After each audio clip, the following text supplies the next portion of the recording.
다 함께 기도하시겠습니다. 하나님 아버지, 오늘도 주님 앞에 나와 기도하고 말씀을 묵상하는 시간 주셔서 감사드립니다. 우리에게 은혜를 주셔서 예수 그리스도를 믿음으로 살게 하시니 감사합니다. 주님, 우리가 어떻게 하면 살아도 주를 위하여 죽어도 주를 위하여 살 수 있을까요? 이 말씀의 의미를 깨닫도록 인도하여 주옵소서. 주님, 우리 교회의 머리가 되시고 또한 몸이 되시오니 우리 한 몸을 이룬 지체들의 건강과 복된 삶을 책임져 주시옵소서. 육신의 건강, 약함으로 또 아파하는 교우들의 기도 소리와 탄식의 소리를 들으시고 모든 문제를 풀어 주시옵소서. 어떠한 환경 속에서라도 믿음을 지킬 수 있도록 더욱더 큰 믿음을 주시옵소서. 오늘은 주님께서 우리에게 주시는 풍성한 삶이 무엇인지 알고자 합니다. 성령님, 말씀으로 우리를 깨닫도록 역사하여 주시옵소서. 길이요 진리요 생명 되시는 예수님 이름으로 기도드립니다. 아멘. 찬송가 204장 주의 말씀을 듣고서 준행하는 자는 찬송 부르시겠습니다.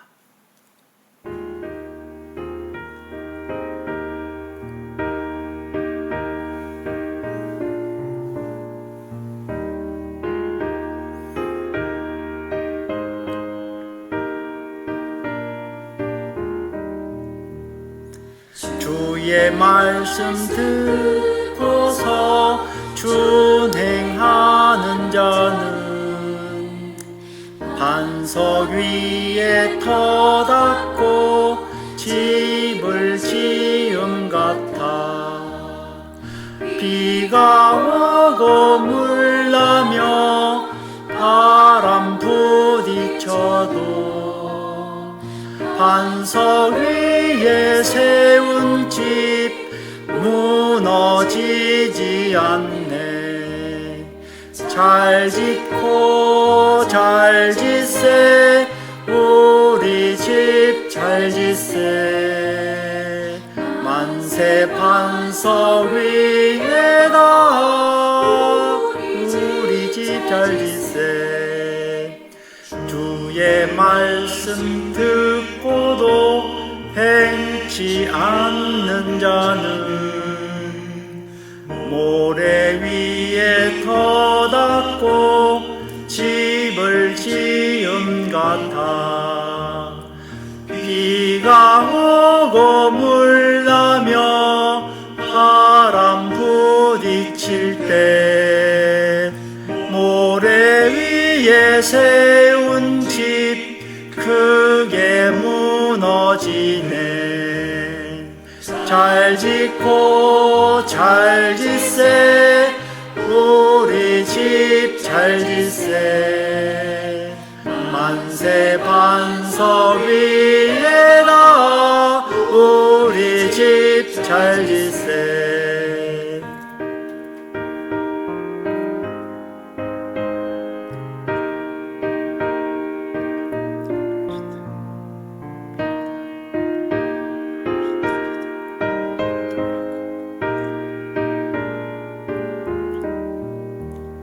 세상 모든 사람들 집을 짓는 자니 반석 위가 아니면 모래 위에 짓네.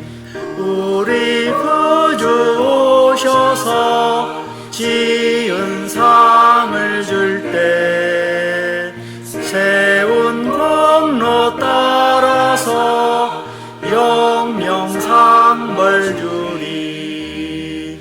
잘 짓고 잘 짓세, 우리 집 잘 짓세. 만세 반석 위에다 우리 집 잘 짓세. 오늘은 열매 맺는 신앙생활이라는 제목으로 말씀을 나누겠습니다. 본문 말씀은 로마서 14장 8절 말씀인데요. 제가 봉독하여 드리겠습니다. 로마서 14장 8절. 우리가 살아도 주를 위하여 살고 죽어도 주를 위하여 죽나니 그러므로 사나 죽으나 우리가 주의 것이로다. 하나님은 우리가 풍성하고 복된 삶을 사시기를 원하고 계십니다. 창세기 1장에 보면 태초에 하나님이 천지를 창조하시니라. 6일 동안 세상 만물을 창조하셨고 마지막 날에 그 모든 만물을 다스릴 수 있도록 아담을 만드셨습니다. 하나님께서 아담을 만드시고 가장 먼저 한 게 무엇입니까? 복을 주신 것입니다. 창세기 1장 28절 말씀, 하나님이 그들에게 복을 주시며 하나님이 그들에게 이르시되 생육하고 번성하여 땅에 충만하라. 인류의 대표자 아담은 선악과를 따먹는 불순종으로 인해서 죄가 인류 가운데 들어왔고 그 결과 모든 사람이 죄로 인해서 죽게 되었습니다. 그러나 하나님은 사람을 구원하신다는 언약을 주셨습니다. 온 인류의 구세주가 되시는 예수 그리스도를 보내주셨고 예수 그리스도를 통해 세상 모든 사람에게 새 생명을 주었습니다. 예수 그리스도를 믿어 구원을 받은 하나님의 자녀가 이 세상을 살아가면서 어떻게 하면 그 하나님의 뜻대로 하나님의 주신 복을 마음껏 누리며 살 수 있을까요? 자, 오늘은 하나님 자녀된 우리가 어떻게 풍성한 삶을 살 수 있을 것일까? 요거에 대해서 말씀을 해주신 것을 우리가 한번 생각해 보는 시간 갖도록 하겠습니다. 자, 아주 맛있게 생긴 포도가 먼저 눈에 들어옵니다. 네, 오른쪽에 있는 그림은 좋은 포도 열매, 왼쪽에 있는 것은 나쁜 포도입니다.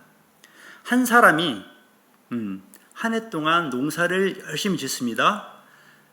그 결과는 열매로 나타나죠. 우리가 한평생을 살아가는 동안에 마치 이렇게 농사를 짓는 것과 견주어 볼 수 있다고 생각이 됩니다. 어떤 사람은 인생의 풍년을 맞이하고 복된 삶, 풍성한 삶을 살게 되지만 어떤 사람은 정말로 원치 않는 그런 흉작을 맞이하게 될 것입니다. 성경은 마지막 날에 각자가 어떻게 살았는가에 따라서 최후의 심판과 상벌이 있다고 말씀하십니다. 이 성경 말씀에 그날 혹은 여호와의 날, 마지막 날, 심판날 이러한 여러 가지 표현들이 있지만 다 동일한 날입니다. 창조주 하나님이 심판주가 되셔서 이 세상에 오셔서 세상에 살았던 모든 사람들을 심판하실 날이 옵니다.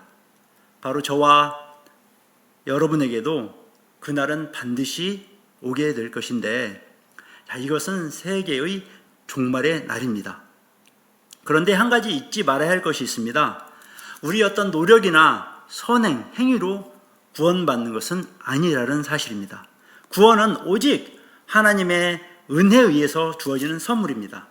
하나님은 자기 독생자 예수 그리스도를 믿음으로 영접한 사람을 의롭다 하시고 의롭게 된 사람 그리스도인은 거룩한 삶을 살도록 하셨습니다. 이것을 성화라고 부르죠. 칭의는 단 한 번 주어지는 하나님의 선언입니다. 성화는 예수 그리스도의 성품을 닮아가는 과정이지요. 둘 다 하나님께서 택하신 백성에게 주시는 은혜입니다. 우리가 일평생 좋은 열매를 맺는 것, 이것 또한 하나님의 은혜 안에서 이루어진 것이죠. 여러분, 어떤 열매를 맺기를 원하십니까? 인생을 마감하고 하나님 앞에 섰을 때 어떤 열매를 맺을 것 같습니까?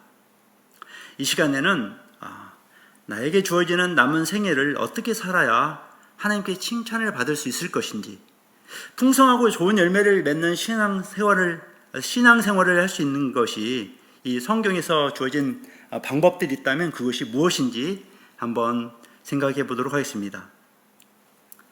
여러분, 본문 말씀 이해되십니까? 사나 죽으나 언제나 어디서나 하나님만 생각한다는 그런 뜻일까요? 사나 죽으나.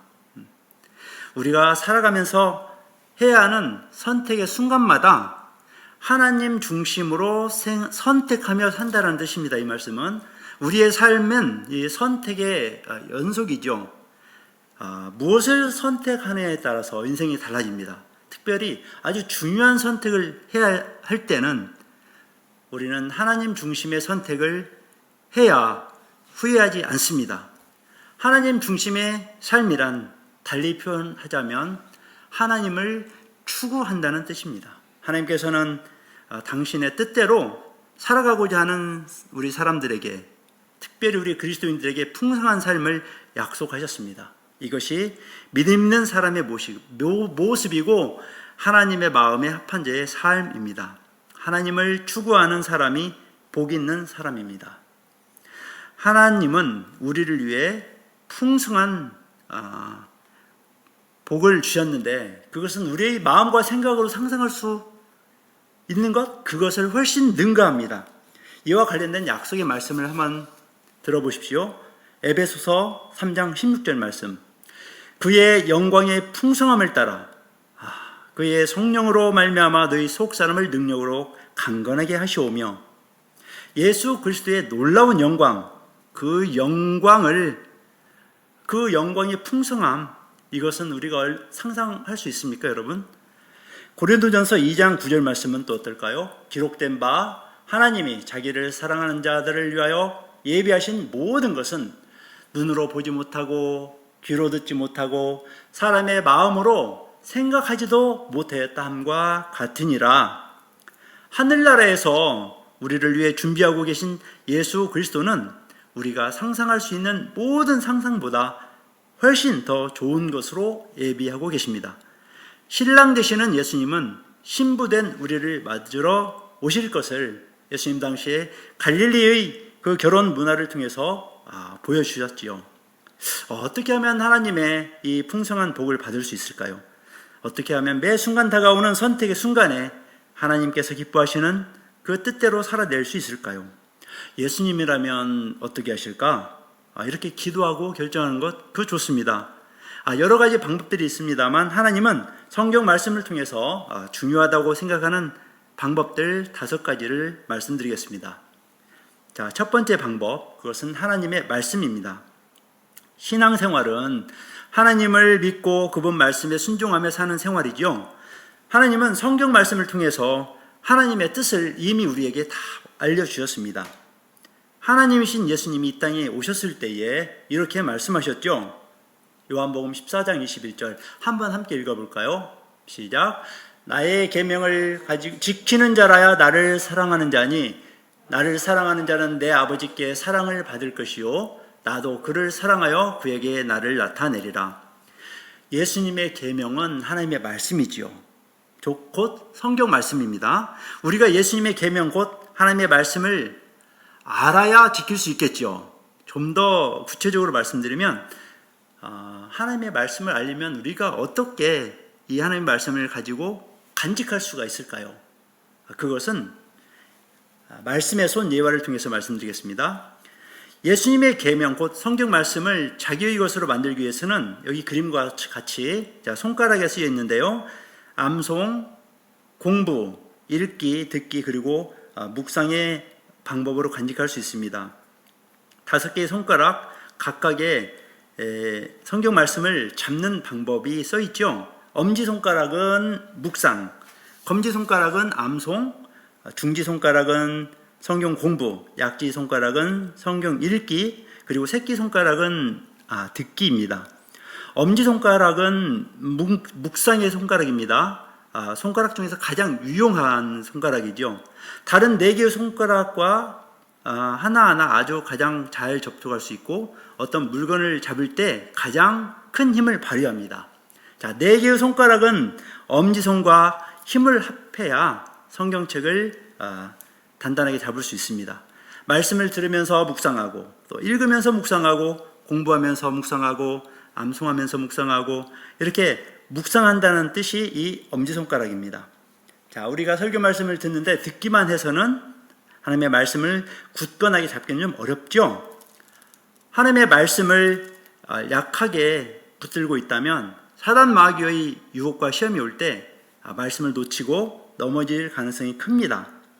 시험을 이기기 위해 하나님의 말씀을 굳건하게 간직해야 되는데, 그러려면 이 5개의 손가락을 다 사용해서 아주 꽉 붙들어야 합니다. 하나님의 말씀이 얼마나 중요할까? 예수님께서 하나님의 말씀으로 사단의 시험을 이기셨다는 것을 통해 알 수 있습니다. 마태복음 4장 4절, 예수께서 대답하여 가라사대 기록되었으되 사람이 떡으로만 살 것이 아니요 하나님의 입으로 나오는 모든 말씀으로 살 것이라 하였느니라 하시니, 예수님도 하나님의 말씀을 외우고 계셨다는 것을 알 수 있죠. 하물며 우리는 어떻게 해야 하겠습니까? 또한 예수님은 태초부터 계셨고 예수님은 하나님이십니다. 마태복음 1장 1절 말씀, 태초에 말씀이 계시니라 이 말씀이 하나님과 함께 계셨으니 이 말씀은 곧 하나님이시니라. 이 말씀이 육신이 되어서 우리에게 오셨는데 이 말씀이 곧 우리의 구주 예수 그리스도이십니다. 우리는 성경 말씀을 하나님의 말씀으로 믿고 사는 하나님의 자녀입니다. 당연히 하나님의 말씀으로 살아가는 것이죠. 예수님을 믿고 거듭난 사람은 반드시 영의 양식, 곧 하나님의 말씀을 먹어야 살아가게 됩니다. 예수님을 믿노라 하면서 하나님의 말씀에 대한 사모함이 없다면 정말 예수님을 믿는 사람인지 다시 한번 생각해 봐야 하겠습니다. 예수님을 믿는 사람은 예수님이 하신 말씀을 사모하게 되어 있습니다. 마치 어린아이가 태어나면 본능적으로 엄마의 젖을 찾는 것처럼요. 저는 지금 성경 말씀이 풍성한 열매를 맺는데 반드시 필요하다는 것을 말씀드리고 있습니다.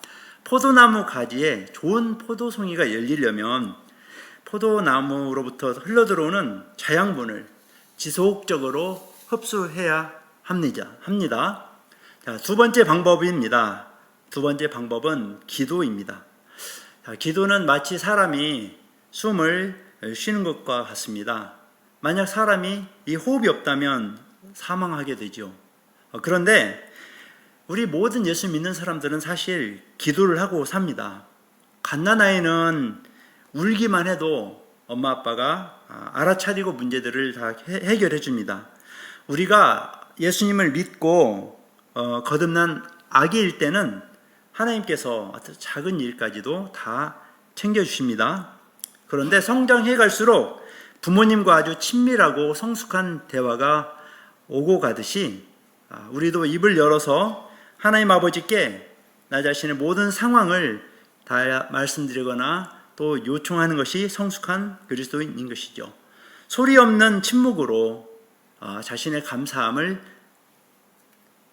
마음을 하나님께 전하기도 합니다. 이와 같은 모든 것들이 다 기도의 방법입니다. 이 모든 기도에 놀랍게도 하나님은 일일이 다 응답해 주십니다. 기도하자마자 응답해 주실 때도 있고 어떤 때는 좀 기다리라 하실 때도 있습니다. 어떤 기도 제목은 안 주십니다. 하나님은 하나님의 모든 섭리 가운데서 우리가 때때로 이해하지 못할 그런 역사들을 이루시는 분이시기 때문에 그러한 것입니다. 그런데 분명한 약속이 있습니다. 그것은 기도할 때 반드시 응답해 주신다는 약속입니다. 그 약속들 가운데 우리에게 기도 응답에 관한 약속된 말씀이 있습니다. 빌립보서 4장 6절 7절 암송하는 말씀이죠. 함께 암송해 볼까요? 아무것도 염려하지 말고 다만 모든 일에 기도와 간구로 너희 구할 것을 감사함으로 하나님께 아뢰라. 그리하면 모든 지각에 뛰어난 하나님의 평강이 그리스도 예수 안에서 너희 마음과 생각을 지키시리라. 자, 우리가 살면서 긴급한 상황이 생기면 어떻게 하죠? 119 전화를 돌립니다. 마찬가지로 우리에게 하나님의 긴급 도우심이 필요할 때는 333을 돌리십시오. 예레미야 33장 3절 말씀. 너는 내게 부르짖으라. 내가 내게 응답하겠고 네가 알지 못하는 크고 비밀한 일을 내게 보이리라. 하나님께서 이렇게 우리에게 약속하셨으니까 이제 우리 무슨 바쁜 일이나 또는 어떤 큰 문제나 또는 기쁜 일이 있다면 사람을 찾기 전에 먼저 하나님 아버지를 찾아 기도하는 저와 여러분이 되시기를 바랍니다. 자, 세 번째 방법은 교제입니다. 그리스도인의 교제인 거죠. 사도행전 2장 46절 47절 말씀 함께 읽어볼까요? 날마다 마음을 같이하여 성전에 모이기를 힘쓰고 집에서 떡을 떼며 기쁨과 순전한 마음으로 음식을 먹고 하나님을 찬미하며. 이것은 초대교회의 상황입니다. 당시에는 핍박과 환란이 너무너무 힘들고 어려울 때였습니다. 그들은 마음을 같이해서 성전에 모이기에 힘썼습니다. 예수님의 피와 살을 기념하는 성찬을 나눴고 십자가와 부활의 그 복음을 가슴속 깊이 간직하며 교제하기를 계속했습니다. 주님께서 재림하실 날이 점점 다가오는 현대를 사는 우리들은 어떤가요? 우리도 마음을 같이하여 모이기를 힘써야 합니다. 가정에서 또는 교회에서 정기적으로 교제를 나누는 모습은 보기에 너무너무 아름답습니다. 예수 그리스도의 이름으로 교제하기 때문이지요. 우리 교회의 화미교회의 셀 모임은 점심 식사 후에 예수 그리스도의 안에서 교제를 합니다. 이 세상에는 참 많은 모임들이 있죠. 각각 의미가 있고 중요한 모임들이라고 합니다. 그러나 그리스도인의 교제는 우리의 주인 되신 구세주 예수 그리스도 안에서 나누는 삶의 교제입니다. 이 교제에 있어서 우리는 때때로 말이나 행동이 좀 미성숙해서 서로 상처가 되는 상처를 주고받을 때도 있죠. 이러한 경우에라도 예수님이 가르쳐 주신 사랑으로 서로 용납하고 받아줘야 합니다. 예수님은 7번씩 70번씩이라도 용서하라고 말씀하셨습니다. 이것은 그리스도 안의 교제가 있을 때에 가능한 일입니다. 네 번째 방법은 뭘까요? 전도입니다. 보다 적극적인 방법으로 때를 얻든지 못 얻든지 전도에 힘써야 합니다. 사도 바울은 그의 영적인 아들 디모데에게 이렇게 유언의 편지를 썼지요. 디모데 후서 4장 2절. 너는 말씀을 전파하라. 때를 얻든지 못 얻든지 항상 힘써라. 범사의 오래 참음과 가르침으로 경책하며 경계하며 권하라. 복음을 전하는 방법은 두 가지가 있습니다. 하나는 우리의 삶의 전도고 또 하나는 입술로 하는 전도입니다. 그리스도인답게 살지 못하기 때문에 입술로 전도하기가 어렵다는 분들도 있습니다. 사실 많은 이들이 그 이유 때문에 입술의 전도를 잘 못합니다. 자, 증인이란 뭘까요? 보고 들은 내용을 그대로 전하는 겁니다. 요한복음 4장에 보면 예수님을 만난 사마리아 여인이 있었죠. 그 여인에게는 남편이 6명이나 있었습니다. 수치스러움을 아는 여인이었습니다. 그런데 그 여인은 예수 그리스도를 만나고 자기가 보고 들은 내용을 자기 마을 사람에게 가서 전하지요. 그 여인이 마을로 돌아가서 한 사람에게만 전했는지 또는 여러 사람들에게 말했는지는 성경이 안 나와있기 때문에 모릅니다. 그런데 그 여인 한 사람에 의해서 그 마을 전체에 있는 많은 사람들이 예수님을 믿게 되었습니다. 자, 이와 같이 예수님에 대해서 보고 알게 된 내용 그대로 말하는 것이 증인으로서 해야 할 일이고 이것이 바로 전도입니다. 전도는 증인된 사람에게 주어지는 특권입니다. 기쁘면 나누면 퍼진다고 했죠. 예수 그리스도 구원의 기쁜 소식을 나누면 우리 속에는 큰 기쁨이 있습니다. 예수 복음으로 인해 구원받은 그 영혼들 뿐만 아니라 천국에서도 큰 잔치가 벌어진다고 하였습니다. 전하는 우리와 구원받은 그들이 모두 다 좋은 열매를 맺어가게 되는 것이죠. 전도의 열매는 다가오는 하늘나라에서 생명의 면류관을 또한 약속하고 있습니다. 자, 마지막 5번째 요소는 봉사입니다. 고린도전서 15장 58절 말씀. 그러므로 내 사랑하는 형제들아, 경고하며 흔들리지 말며 항상 주의 일에 더욱 힘쓰는 자들이 되라. 이는 너희 수고가 주 안에서 헛되지 않은 줄을 알미니라. 이 말씀은 봉사를 하는 성숙한 그리스도인에게 주신 약속의 말씀입니다. 주님의 일에 더욱 힘쓰면 반드시 봉사에 대한 상급으로 우리 주님께서 보답해 주십니다. 봉사의 삶을 통하여 영적인 삶에 활기를 띠고 능력 있는 그리스도인으로 이 세상을 이길 힘을 가지게 됩니다. 지금까지 좋은 열매를 맺는 신앙생활을 하기 위해서 필요한 5가지 방법에 대해서 우리는 살펴보았습니다. 포도밭에 있는 포도나무가 좋은 열매, 풍성한 열매를 맺기 위해서는 뿌리로부터 공급받는 자양분과 적당한 환경, 곧 햇볕, 공기, 물, 비료 등등의 요소들이 필요합니다. 그런데 잊지 말아야 할 것이 있죠. 이 포도나무에 아름답고 좋은 열매를 맺도록 보살펴주는 농부가 있다는 사실을요. 하나님의 자녀된 우리가 일생에 열매 맺는 신앙생활을 하기 위해서는 이 5가지 방법, 말씀, 기도, 전도, 교제, 봉사라는 것을 우리 함께 살펴보았습니다. 여러분의 인생에 좋은 포도나무처럼 풍성한 열매가 주렁주렁 맺혀지는 복된 인생을 사시기를 우리 주님 예수 그리스도의 이름으로 기도합니다. 마지막으로 우리 하나님의 중심된 삶, 로마서 14장 8절 말씀을 함께 합독하신 후에 주기도문으로 예배를 마치겠습니다. 로마서 14장 8절, 우리가 살아도 주를 위하여 살고 죽어도 주를 위하여 사나니 그러므로 사나 죽으나 우리가 주의 것이로다. 아멘. 주기도문 하시겠습니다. 하늘에 계신 우리 아버지여, 이름이 거룩히 여김을 받으시오며 나라가 임하시오며 뜻이 하늘에서 이루어진 것 같이 땅에서도 이루어지이다. 오늘 우리에게 일용할 양식을 주시옵고 우리가 우리에게 죄 지은 자를 사하여 준 것 같이 우리 죄를 사하여 주시옵고 우리를 시험에 들게 하지 마시옵고 다만 악에서 구하시옵소서. 나라와 권세와 영광이 아버지께 영원히 있사옵나이다. 아멘.